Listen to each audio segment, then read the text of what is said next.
fantatrao va fa mamatonalina izao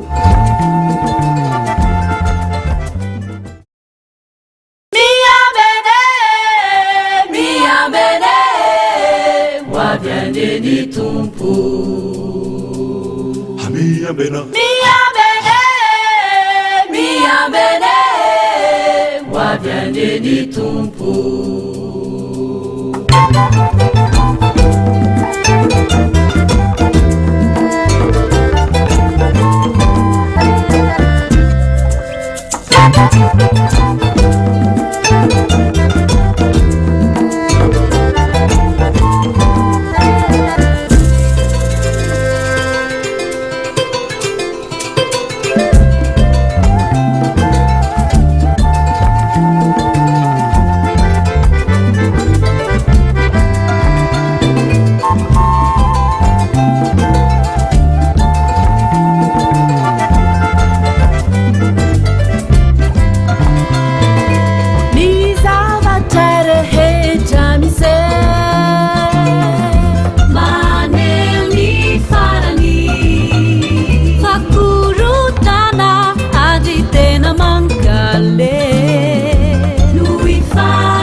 viandeny tompo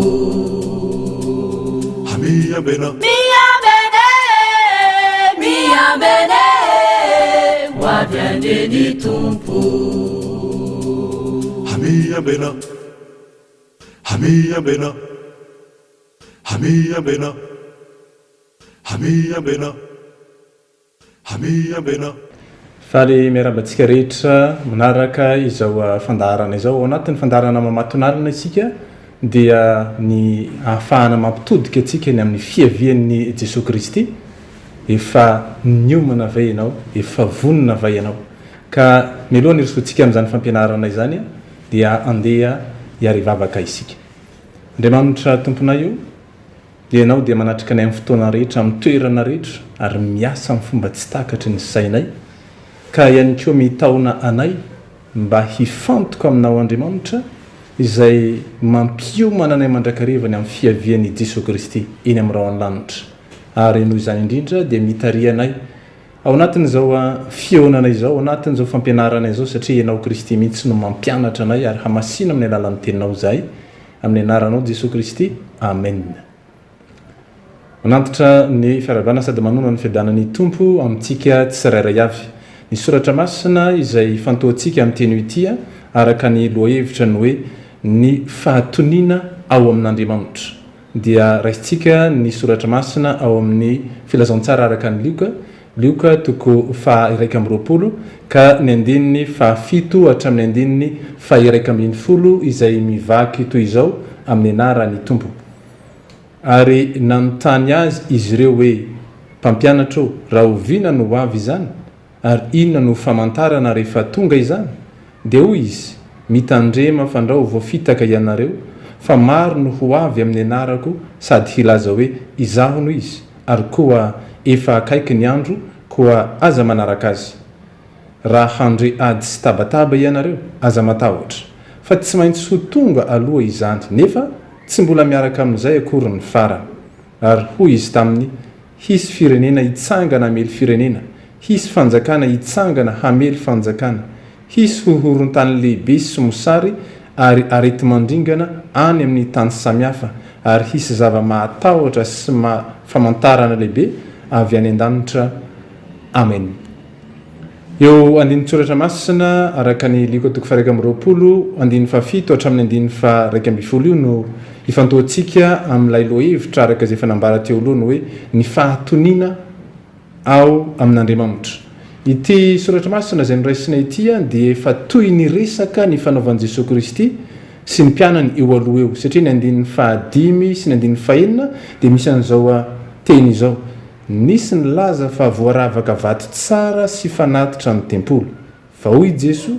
ny amin'ireo zavatra hitanareo ireo dia ho avy ny andro koa tsy avela hisy vato hifanongoa eto ka tsy horavana. Rehefa niteny an'izany teny izany Jesosy Kristy dia avy hatrany ny mpianatra nanontany azy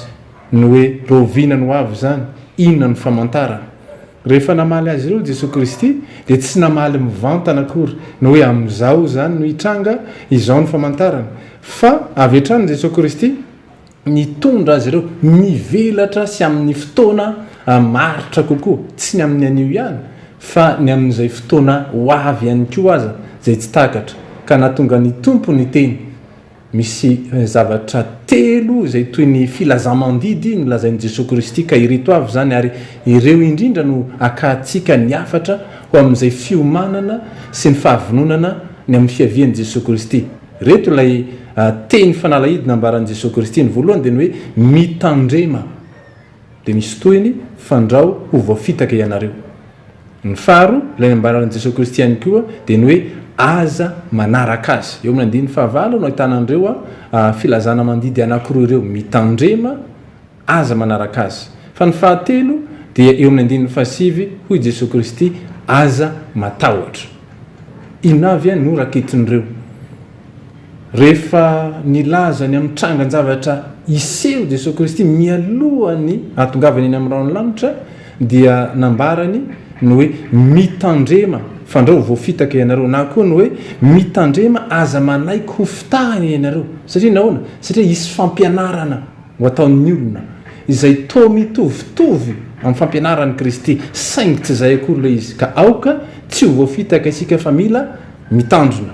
ary raha teny hoe mitandrina manoloana ny fampianarana dia ny mahafehy azy a dia ny voalaza ny romanina toko fa 12 ny andin'ny faharoa ny voalaza amin'io dia ny hoe aza manaraka ny fanao ny zao tontolo izao fa miova amin'ny fanavaozana ny saina mba hamantaranareo ny sitrapon'Andriamanitra izay sady tsara no ankasitrahana ny marina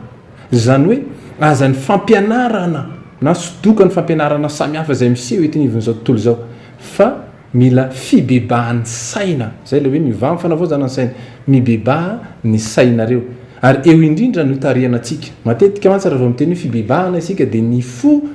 lay ranomasy milatsaka lay misento izay mionona eo tsika efa ao anatiny zany fa ny saina indrindraindrindra no tarihina mba tsy hanaraka ny fanaon'izao tontolo izao sy ny fampianarana izao tontolo izao ka hitendrenany hoe mitandrina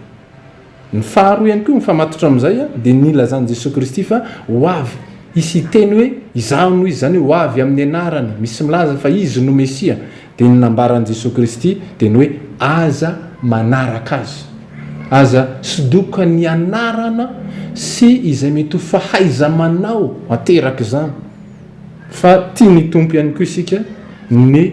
hanaraka mandrakariva ny amin'izay tia ny tompo hitarianantsika zany hoe sady manaraka ny Kristy no manahaka ny Kristy rehefa manaraka ny Kristy mantsika dia manao izay nataon'ny Kristy izay le hoe lasa manahaka azy izasainao eto indray a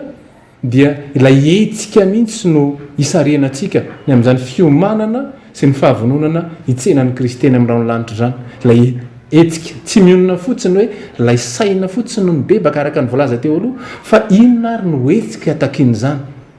ny etsika takin'izany a dia ny soratra masina ihany mamaly azy Efesiana toko 5:5-12 andeny ho jerentsika izay Efesiana toko 5:5-12 etsika ateraky ny fibebahana eo amin'izay fiomanana amin'ny fiavian'ny tompo izao ny voalaza araraoty ny andro azo anaova tsoa fa ratsy izao fiainana izao araraoty ny andro azo anaova tsoa zany hoe mila misy etsika amin'izay zany ilay fibebahana teo ka ny fieverana ny amin'izay fanampiana fanohanana amin'ny asa tsara rehetra ny hafa zay a no takina ihany koa ny hoe aza manaraka azy fa manaraha ny Kristy ary manaraha izay nataon'ny Kristy dia fampiarana avy hatrany mihitsy a izay hitaomana antsika izay ary ny fahatelo izay filazamandidina nataon'i Jesosy Kristy dia ny hoe aza matahotra eto indray a dia ilay trangan-javatra izay misy hita re iainana andavanandro no nolazain'i Jesosy Kristy ny hoe handriady ianareo hisy tabataba ary isy firenena hitsangana mely firenena fanjakana hitsangana mely fanjakana isy horohorontany lehibe mosary ary ety mandringana ary zava-matahotra samihafa fa miteny ny tompo hoe aza matahotra ity teny hoe aza matahotra ambaran'i Jesosy ity a dia ilioka no mampiasa azy ary indroa ihany no ahitantsika azy ao amin'ny testamenta vaovao lioka toko 1:20 izay manoloana antsika sy ny lioka toko 4:20 ny 4:30 lay lioka toko 4:20 dia lay tantarany hoe nisy rola izay avy any Emaosy dia niona tamin'i Jesosy Kristy dia nanao nitatitra tany amin'ny mpianatra izy fa rehefa nanao tatitra izy dia mbola seratsaina ny mpianatra dia tonga ny tompo amin'ilay nitsanganany tamin'ny maty dia niteny izao hoe fiadanana ho anareo rehefa niteny zany Jesosy Kristy teo favoan'izy rehetra dia taitra sy torakovitra izy ireo taitra sy torakovitra na taitra sy raiky tahotra lay teny hoe taitra no mifamatotra amin'ity voalaza eto amin'ny andinin'ny fahasivy ity hoe aza matahotra na hoe aza taitra ianareo ary io indrindra no hitarianantsika ihany koa satria ny lohahevitra moa dia ny hoe ny fahatoniana ao amin'Andriamanitra dia mila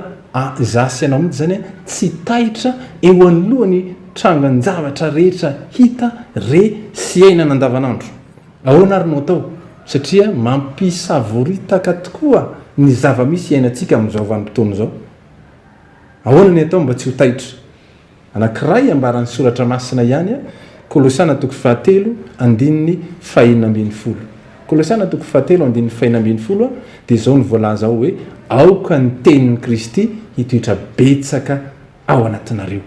aoka ny tenin'ny kristy toetra betsaka rehefa io tenin'ny kristy io no mitoetra betsaka ao anatintsika dia ny mahatonga antsika zany a hifikitra amin'ny fahamarinan'ny tenin'andriamanitra izay tsy miova ka tsy azozongozon'ilay zava-misy miovaova ary izay no hitaomana asy anao ao anatin'izany atao hoe fiomanana ao amin'ny fiambenana amin'ny fahatongavan'i Jesosy Kristy zany. Misy soratra masina izay anisan'ny fampiasa antsika ny hoe tandremo ny fonareo mihoatra noho izay rehetra tokony ho tandremana fa avy ao ny aveny aina. Ilay fo zany mila tandremana. Fa io voalaza ny ohabolana faefatra andiny fatelo amby roapolo dia mifampitohy sy mifamatotra amin'izay voalaza eo anoloana. Manomboka any amin'ilay hoe miaino atongilano ny sofinareo iaino ny teniko ary raketo amponareo zany fa aina ho an'izay mahazo azy fahasalamana ho an'ny nofo rehetra. Ny tenin'Andriamanitra zany a no natao sy ampiasaina mba hahatonga antsika hanana fahatonian'ny fo eo anoloan'ny zava-misy. Aoka ny tenin'ny Kristy toetra betsaka ao anatinareo. Zava-dehibe eo anatrehan'izany raha te hanana fahatoniana ao amin'Andriamanitra isika ka miomana sy vonona amin'ny fiavian'i Jesosy Kristy dia tsy maintsy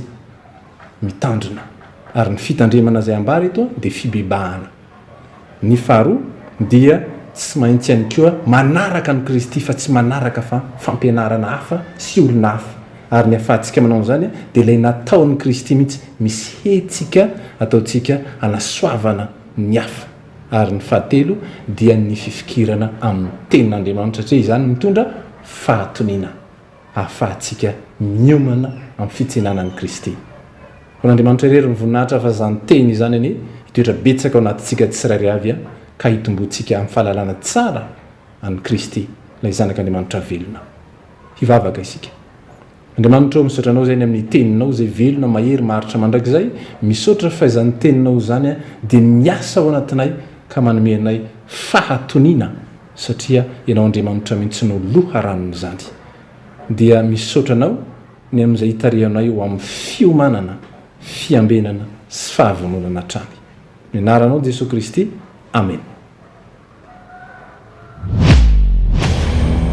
Koa miambena ianareo fa tsy fantatrareo izay andro hiavian'ny tompontrano na ho hariva na ho mamatonalina na ho maneno akoho na ho maraina. Marika toko fa 13 andimony fa 5 amby telopolo.